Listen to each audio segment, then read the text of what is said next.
श्री गुरु सत्तायै नमः। विचार क्रांति अभियान प्रस्तुति परिवार को सुव्यवस्थित कैसे बनाएं। लेखक पंडित श्रीराम शर्मा आचार्य।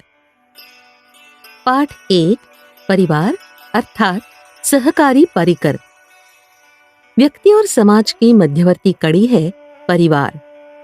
व्यक्ति को अपनी सूझबूझ, व्यवस्था, क्षमता, सुसंस्कारिता आदि गुण कर्म स्वभाव से संबंधित विशेषताएं बढ़ानी पड़ती है। इनका अभ्यास न होने पर कोई किसी क्षेत्र में प्रगति नहीं कर सकता। जीवन यापन की सुनियोजित विधि व्यवस्था ही समग्र साधना है। इसे एकाकी नहीं किया जा सकता। प्रयोग, परीक्षण और अभ्यास के लिए कोई सुविधा संपन्न सुनियोजित तंत्र चाहिए। ऐसी प्रयोगशाला निकटतम क्षेत्र में नितांत सरलता पूर्वक उपलब्ध हो सकने वाली परिवार व्यवस्था ही है। समाज के साथ समुचित तालमेल बिठाने के लिए किसी न किसी प्रकार का अनुभव अभ्यास करना ही होता है। दूसरों को अनुकूल बनाने, उनकी स्थिति समुन्नत करने तथा सुधार प्रयोजन के लिए संघर्ष करने जैसे कितने ही कार्य करने पड़ते हैं। इतने ही अनुभव एकत्रित करने और प्रयोग अभ्यासों में प्रवीणता प्राप्त करने की आवश्यकता होती है। इसके लिए क्या विद्यालय में प्रवेश पाया जाए? कितने दिन में इस प्रकार का पाठ्यक्रम पूरा किया जाए? इसके उत्तर में यही कहा जा सकता है कि यह समस्त सुविधाएं और परिस्थितियां परिवार परिकर में सहज उपलब्ध हैं। यदि मनोयोग पूर्वक प्रयोग परिणामों का विश्लेषण विवेचन करते हुए उसी क्षेत्र में सही रीति नीति अपनाई जा सके, कृत्यों के परिणामों पर गंभीरता पूर्वक विचार करते रहा जाए, तो उस शिक्षा की समग्र आवश्यकता पूरी हो सकती है जो सामाजिक सुसंतुलन उपलब्ध करने और अभिष्ट सहयोग प्राप्त होते रहने के लिए नितांत आवश्यक है। इस प्रकार व्यक्तित्व परिष्कार और लोकमंगल के दोनों परमार्थ परिवार क्षेत्र में सुयोग्य माली की भूमिका निभाते हुए सहज ही संपन्न किए जा सकते हैं। जीवित रहने की सुविधा और शांति प्रसन्नता प्राप्त करने के लिए भी परिवार व्यवस्था का अंग बनकर रहने में सभी प्रयोजनों की पूर्ति हो सकती है। शर्त एक ही है कि यह सब शालीनता के ढांचे में रहकर संपन्न किया जाए। परिवार एक छोटा राष्ट्र है।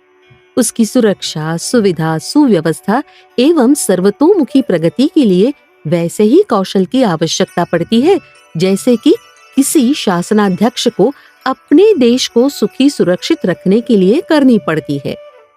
राष्ट्रों का महत्वपूर्ण विभाग अर्थ है। आर्थिक सुसंतुलन बिठाए बिना अन्य सभी विभाग लड़खड़ा जाते हैं। परिवार की अर्थ नीति ऐसी बनानी पड़ती है जिसमें घाटे का बजट न बनाना पड़े, ऋणों पर निर्भर न रहना पड़े, अभावों से ग्रस्त रहकर कष्ट साध्य निर्वाह के दलदल में न फंसना पड़े। शासन में गृह विभाग का अपना महत्व है। वह व्यवस्था संभालता है, शांति और सुरक्षा की जिम्मेदारी उठाता है। परिवार की भी यह धारा अपने छोटे क्षेत्र में उतनी ही महत्वपूर्ण है। यदि इसे संभालने में अनगढ़ता का परिचय दिया जाए तो पारिवारिक ढांचा बुरी तरह से लड़खड़ा जाता है। सफाई, खाद्य, आवास, प्रवास और विकास शासन के अंग होते हैं। परिवार में भी इन सभी के लिए समुचित स्थान है। उन्हें सही और सुंदर ढंग से संभालना पड़ता है।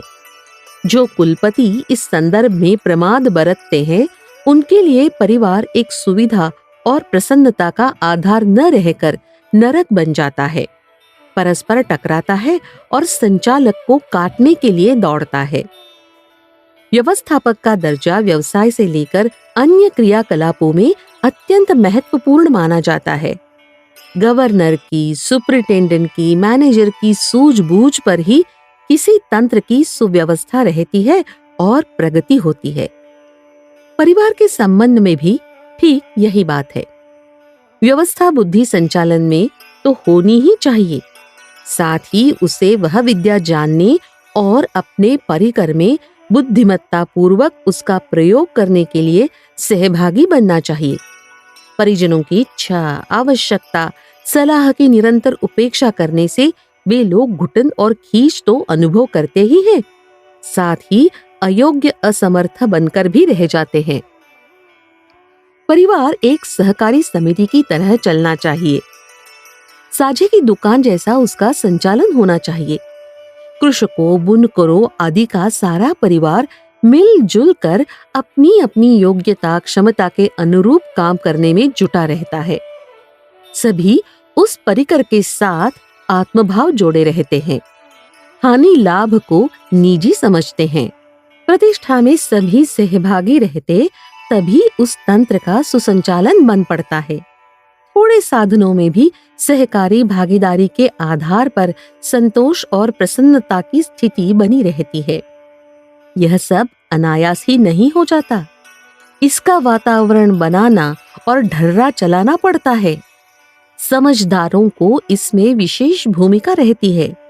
बाल बुद्धि ना समझों को भी वह किसी प्रकार बहलाने, पुचकारते, धमकाते हुए साथ लेकर चलते हैं।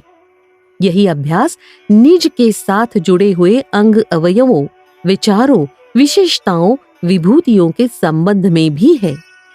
यदि उनका अभिवर्धन, परिष्कार, सुनियोजन एवं सदुपयोग न किया जा सके तो समझना चाहिए कि दुरुपयोग बन पड़ने पर उपलब्धियां भी विपत्तियां बनकर अनर्थ का सरंजाम खड़ा करेगी।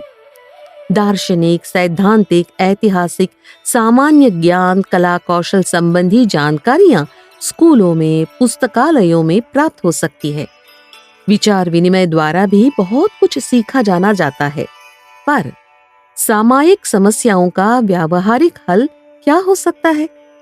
इसकी जानकारी परिवार में सम्मिलित व्यक्तियों के चित्र विचित्र स्वभावों के साथ तालमेल बिठा सकना परिवार व्यवहार का स्वतंत्र दर्शन समझने से, अभ्यास में उतारने से ही बन पड़ता है।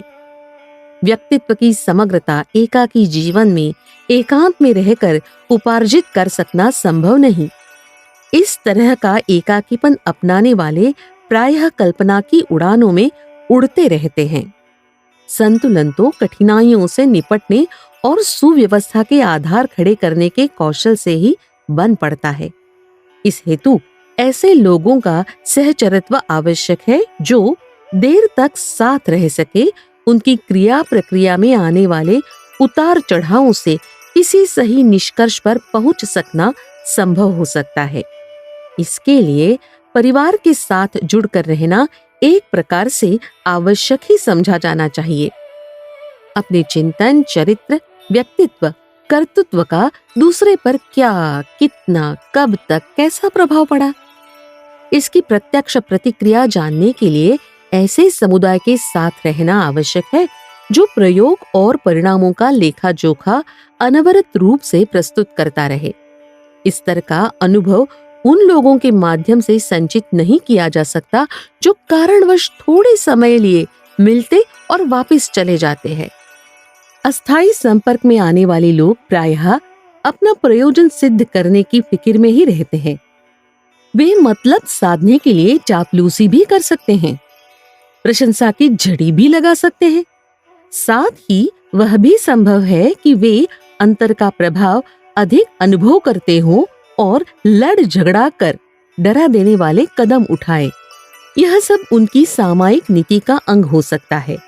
उसमें स्थायित्व वाली यथार्थता कम रहती है। साथ रहने और उतार चढ़ावों को देखने से मनुष्यों की प्रवृत्ति का बोध होता है और तदनुरूप अपने ढर्रे ढांचे में उत्कृष्टतावादी परिवर्तन करना पड़ता है। मनुष्य की शारीरिक और मानसिक संरचना ही ऐसी है जिसके कारण उसे समूह में ही रहना और सामुदायिक क्रियाकलापों के आधार पर अपनी आवश्यकताएं पूरी करनी और दूसरों को सहयोग भरी सुविधाएं देनी पड़ती हैं। कोई सही रीति से जीना चाहे तो उसे समाज का एक घटक बनकर ही रहना होगा। इसकी छोटी और चिरस्थायी सुविधा व्यवस्था परिवार परिकर में ही सरलता और सुविधा पूर्वक मिलती है। भोजन, वस्त्र, निवास जैसी अनिवार्य आवश्यकताएं अन्य प्राणी तो किसी प्रकार जुटा लेते हैं, पर मनुष्य के लिए इतना भी संभव नहीं। शिक्षा, चिकित्सा, आजीविका, यातायात आदि के लिए भी उसे असंख्यों के सहयोग से ही व्यवस्था जुटानी पड़ती है। यह संबद्ध परिकर भी एक प्रकार से परिवार ही है। कृमि कीटक भले ही अपने बलबूते काम चला लें, पर मनुष्य तो वर्तमान विकसित स्थिति में अपने ऊपर निर्भर नहीं रह सकता। इसे एकाकी नहीं, अनेकों की सहायता आए दिन पड़ती है। विश्व ब्रह्मांड भी एक परिवार है।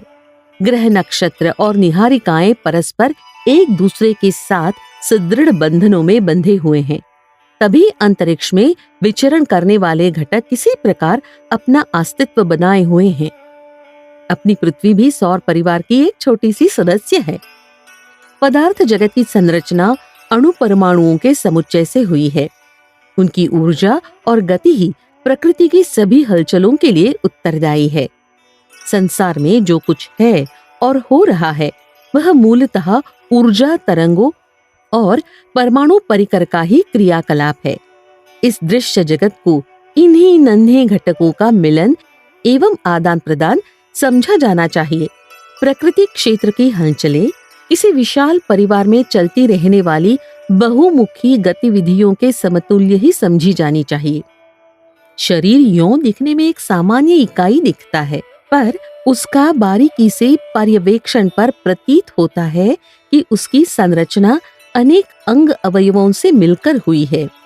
बड़े अवयव तो प्रत्यक्ष भी देखे जाने जा सकते हैं, पर उन्हें विनिर्मित करने वाले जीवाणु तो अदृश्य स्तर के ही होते हैं। इन सब का सम्मिलित परिवार ही काय कलेवर है। इसे भी एक विशाल परिवार ही कहना चाहिए। यह एकाकी कहीं कोई नहीं है। सभी का अस्तित्व और क्रियाकलाप सामूहिक शक्ति और क्रिया के आधार पर ही चल रहा है। फिर कोई व्यक्ति चाहे कि वह सर्वथा एकाकी रहकर गुजर कर सकता है तो यह मात्र भ्रांति ही होगी। एकांत कुटी बनाकर रहने वालों को भी अपनी छोटी व्यवस्था बनाए रखने के लिए भी ऐसे अनेकों साधनों उपकरणों की जरूरत पड़ती रहती है जो अनेकों के सहयोग से विनिर्मित हुए होते हैं। आदिमकालीन कबीलों के ढंग का निर्वाह वन्य प्रदेशों में करने वाले भी आहार खोजने और तन के लिए कुछ उपाय करते हैं और उसमें किन्हीं अन्य लोगों द्वारा विनिर्मित हुए उपकरणों का समावेश होता है। यह प्रत्यक्ष न सही परोक्ष स्तर पर सहायता करने वाला परिवार ही है। प्राणी का जन्म तक माता पिता के सहयोग सम्मिश्रण से ही संभव होता है। ऐसी दशा में सर्वथा एकाकी जीवन मनुष्य स्तर के विकसित प्राणी के लिए तो संभव नहीं है।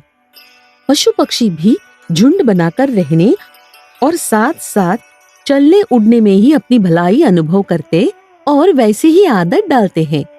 यह सब परिवार प्रक्रिया का ही अपने अपने ढंग से किया गया प्रयोग उपचार है, जो अनिवार्य है। इससे इनकार करना व्यर्थ है। होना इतना भर चाहिए कि इस प्रचलन में अपना स्थान सुनिश्चित किया जाए और उसके अनुरूप गुण कर्म स्वभाव का ढांचा ढाला जाए। असामाजिक रहने में न किसी की गति और न खैर। आदान प्रदान जीवनचर्या का प्रारंभिक आधार है। इसलिए मिलजुल कर रहने, सहयोग देने और लेने की नीति अपनानी चाहिए। उससे बिदकने की किसी को भी आवश्यकता नहीं है। समझदारी के युग में मात्र राग द्वेष जैसे मनोविकारों का परित्याग ही वैराग्य कहलाता है। वस्तुतः ऋषिकल्प मनस्वी भी उपासना परक अध्यात्म तपश्चर्या के अतिरिक्त लोक मंगल की प्रवृत्तियों को भी उतना ही महत्व देते हैं। इसके लिए प्रव्रज्जा अपनाते और तीर्थ यात्रा पर निकलते थे। आश्रमों में गुरुकुल तथा आरण्यक चलाते थे। गृहस्थ जैसी व्यवस्था बनाते थे और सत्साहित्य के सृजन से लेकर शोध कार्यों और बहुमुखी प्रशिक्षणों में निरत रहते थे। सभी देवता अपने अपने स्तर के परिवार बनाकर उच्च स्तरीय क्रियाकलापों में निरत रहते थे। परिवार परिकर में रहने की आवश्यकता भी है और उपयोगिता भी। समझा जाना चाहिए कि परिवार का तात्पर्य है सामूहिक सहकारी जीवन।